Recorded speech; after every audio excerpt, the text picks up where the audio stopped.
Shri C P ജോണിലേക്ക് പോവുകയാണ്. Shri C P John, എന്താണ് ഈ ബജറ്റിന് മോശമായിട്ടുള്ളത്? എന്താണ് ഈ ബജറ്റിന് കുഴപ്പം എന്നാണ് ഉയരുന്ന ചോദ്യം. മാത്രവുമല്ല, ഒരു എയിംസിൻ്റെ പ്രശ്നം മുൻനിർത്തി, അതിവേഗ റെയിലിൻ്റെ പ്രശ്നം മുൻനിർത്തി ബാക്കി ഈ ബജറ്റിലെ എല്ലാ കാര്യങ്ങളും നമുക്ക് ആക്സെപ്റ്റ് ചെയ്യാൻ പറ്റില്ല, സ്വാഗതം ചെയ്യാൻ കഴിയില്ല എന്നുള്ളൊരു നിലപാട് എന്തിനാണ്? ഇങ്ങനെ വളരെ നെഗറ്റീവായി കാണേണ്ടതുണ്ടോ ഈ ബജറ്റിനെ?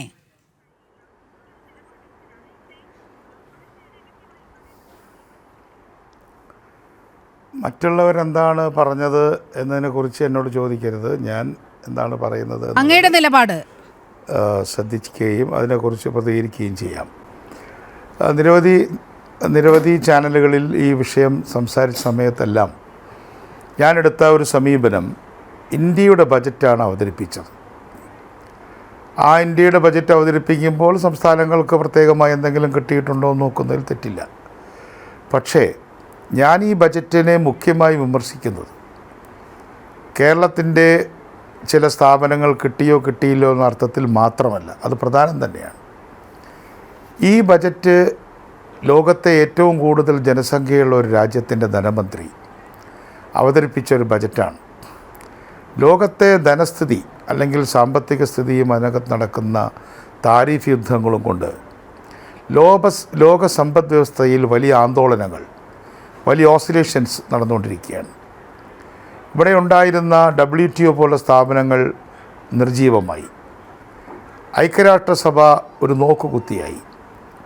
വേൾഡ് ഹെൽത്ത് ഓർഗനൈസേഷൻ തകർന്നു.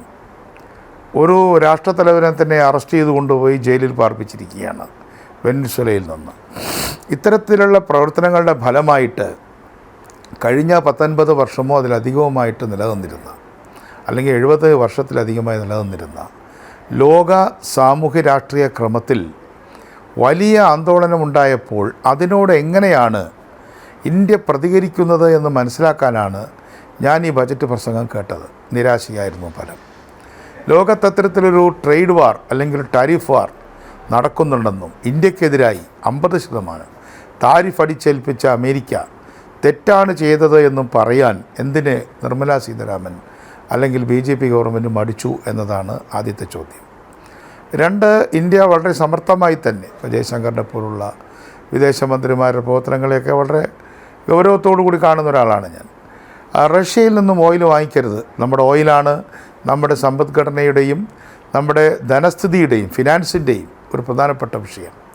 ആ ഓയിൽ ട്രേഡിൻ്റെ കാര്യത്തിൽ നമുക്ക് നേരെ വളരെയധികം ശാസനങ്ങൾ നൽകിയ ഒരു കാലഘട്ടത്തിൽ നമ്മൾ റഷ്യൻ ഓയിലിനെ ഡിപ്പെൻഡ് ചെയ്യുമോ, അല്ലെങ്കിൽ ഡിപ്പെൻഡ് ചെയ്യേണ്ട, ഉപയോഗിക്കുമോ? നമ്മുടെ രാഷ്ട്ര താൽപ്പര്യങ്ങൾ എന്തൊക്കെയായിരിക്കും? ഞങ്ങൾ ആര് ഭീഷണിപ്പെടുത്തിയാലും ഞങ്ങളങ്ങനെ കീഴടങ്ങി കൊടുക്കില്ല എന്ന് ഈ രാജ്യത്തോടും ലോകത്തോടും പറയാനുള്ള വലിയൊരു അവസരം, നരേന്ദ്രമോദി ഗവൺമെൻറ്റിൻ്റെ അവസരം ഈ ബജറ്റിലൂടെ നമ്മൾ നഷ്ടപ്പെടുത്തിയിരിക്കുകയാണ്.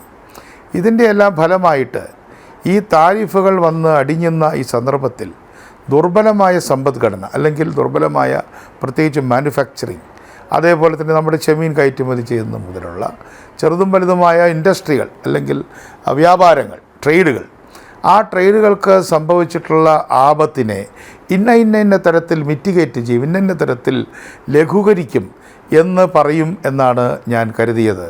അതുണ്ടായില്ല.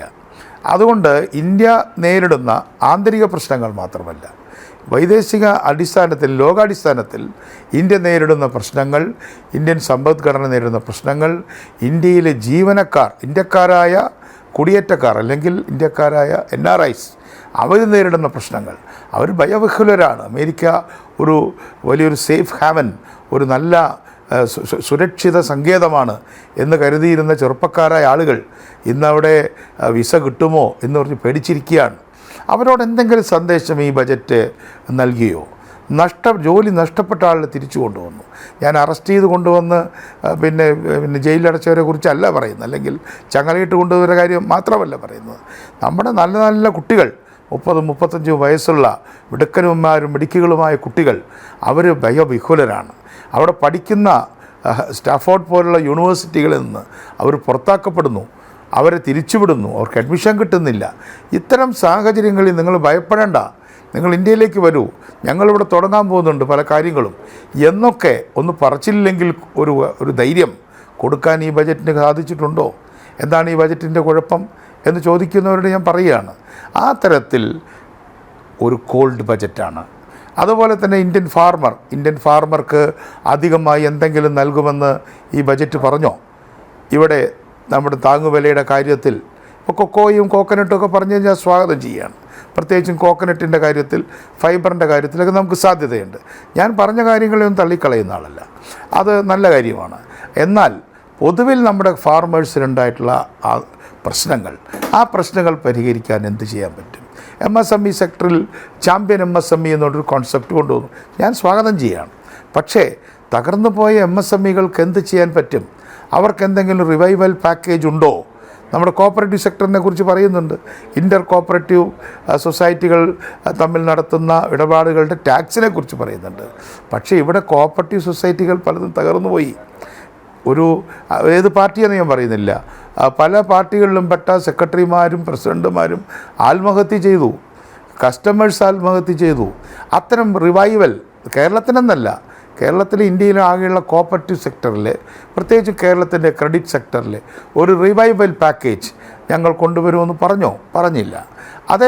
അത്തരത്തിൽ അടുത്തതായിട്ട് നമുക്ക് നോക്കാൻ കഴിയുന്നത് ഡയറക്റ്റ് ടാക്സിൻ്റെ കാര്യത്തിൽ പ്രത്യേകിച്ച് ബെനിഫിറ്റൊന്നും ഉണ്ടായില്ല, അതിരിക്കട്ടെ. എന്നാൽ ഇപ്പോൾ MGNREGS എന്നുള്ള പദ്ധതി നിർത്തി എന്ന് പോലും ഈ ബജറ്റിൽ പറഞ്ഞില്ല. അങ്ങനെ നിർത്തിയിട്ട്, അല്ലെങ്കിൽ അതിൻ്റെ പേര് മാറ്റി 60-40 ആക്കിയിട്ടുണ്ട്, എങ്കിലും ഞങ്ങൾ ദിവസം കൂട്ടുന്നുണ്ട്, ഇത്ര രൂപ ഞങ്ങൾ മാറ്റിവെച്ചിട്ടുണ്ട്, അതൊക്കെ പറയാനല്ലേ ഒരു ബജറ്റ്? ആ ബജറ്റ് പറഞ്ഞില്ല. അതേപോലെ തന്നെ SC/ST വിഭാഗങ്ങൾക്കുള്ള SEP TSP ഇപ്പോൾ പ്ലാനൊക്കെ കട്ട് ചെയ്തു. പ്ലാനേ ഇല്ല കേന്ദ്രത്തിൽ, പ്ലാൻ എന്നുള്ള സങ്കല്പമില്ല. എങ്കിലും SEP TSPയിലൂടെ 24% വരുന്ന പട്ടികജാതി പട്ടികവർഗ വിഭാഗങ്ങൾക്കുള്ള അധിക നേട്ടങ്ങളുണ്ടാകും, കോട്ടങ്ങളുണ്ടാകും, അധിക നേട്ടങ്ങളെക്കുറിച്ച് പറയുന്നതിലൊക്കെ നിർമ്മലാ സീതാരാമൻ പതിവിന് വിപരീതമായി കുറച്ചുകൂടെ പുറകോട്ട് പോയി എന്നാണ് ഞാൻ അവരുടെ പ്രസംഗം കഴിഞ്ഞപ്പോൾ ഞാൻ വിലയിരുത്തിയത്. എന്നാൽ ഞാൻ പറഞ്ഞു പെട്ടെന്ന് അവസാനിപ്പിക്കാം.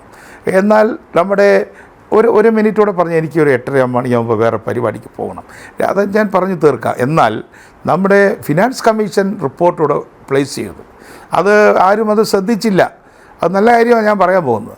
16ാം ധനകാര്യ കമ്മീഷൻ നൽകിയിട്ടുള്ള റിപ്പോർട്ടിൽ കേരളത്തിന് കൂടുതൽ വിഹിതം കിട്ടിയിട്ടുണ്ട് എന്ന ഒരു സന്തോഷ വാർത്ത തന്നെയാണത്. അതിൽ 1.92 എന്നുള്ളത് 2.38% DUC പോളിൻ്റെ വന്നതോടുകൂടി അടുത്ത വർഷം തന്നെ നമുക്ക് ഏതാണ്ട് ഒരു 7,000 കോടി രൂപയിലധികം അടുത്ത സാമ്പത്തിക വർഷം ഏപ്രിൽ 1 തൊട്ട് ഒരു 7,000 കോടി രൂപയിലധികം കിട്ടും എന്നാണ് അതുമായി ബന്ധപ്പെട്ട വിദഗ്ധന്മാർ, ഞാൻ അവരുടെ ഈ വിഷയത്തിലൊരു വിദ്യാർത്ഥി ആയതുകൊണ്ട് കൃത്യമായി കൺഫേം ചെയ്തതായിട്ടുള്ള വാർത്തയാണ് പറയുന്നത്. ഇത് കർണാടകത്തിനും കിട്ടി. എന്നാൽ UPക്ക് ഒരു ചെറിയ കുറവാണ് ഉണ്ടായിട്ടുള്ളത്, ബംഗാളിന് നമ്മളെക്കാൾ കുറവാണ് ഉണ്ടായിട്ടുള്ളത്. അതേസമയം നമുക്ക് കർണാടകത്തിന്, ഗുജറാത്തിന്, പഞ്ചാബിന് കിട്ടി. അതിൽ രാഷ്ട്രീയം നോക്കിയിട്ടല്ല, അത് നമ്മുടെ കോൺസ്റ്റിറ്റ്യൂഷണൽ ബോഡിയായിട്ടുള്ള അരവിന്ദ് പാണിഗ്രായെ കൊണ്ടുവന്നിട്ടുള്ള ഈ പുതിയ ബജറ്റ്, ഈ പുതിയ ഫിനാൻസ് കമ്മീഷൻ റിപ്പോർട്ടിനെ ഞാൻ സ്വാഗതം ചെയ്യുകയാണ്. അത് ഗവൺമെൻറ്റിൻ്റെ അല്ല, പക്ഷേ ഗവൺമെൻറ് നിശ്ചയിച്ച കോൺസ്റ്റിറ്റ്യൂഷണൽ ബോഡിയുടെയാണ്. അതുകൊണ്ട് അടുത്ത ഗവൺമെൻറ്, ആരുടെ ഗവൺമെൻറ് ആയാലും ശരി, ആ ഗവൺമെൻറ്റിന് കർണാടകത്തിൽ കൂടുതൽ പൈസ കിട്ടാൻ പോവുകയാണ്. കർണാടകത്തിലാണ് കൂടുതൽ കിട്ടിയതിൽ 1ാം സ്ഥാനത്ത്. അവർക്ക് 4.48 ആണെങ്കിൽ നമുക്ക് 0.45, ചെറിയൊരു തുകയല്ല അത്. അതുകൊണ്ട് ഈ ബജറ്റ് എന്ന പ്രോസസ്സിൽ നിർമ്മലാ സീതാരാമൻ്റെ നല്ല ബജറ്റായിട്ട് ഞാൻ കാണുന്നില്ല. ഒരു തണുത്ത ബജറ്റാണ്, കോൾഡ് ബജറ്റാണ്. പ്രശ്നങ്ങളെ അഭിസംബോധന ചെയ്യാൻ ഈ ബജറ്റിനെ വിശേഷിപ്പിക്കുന്നത്.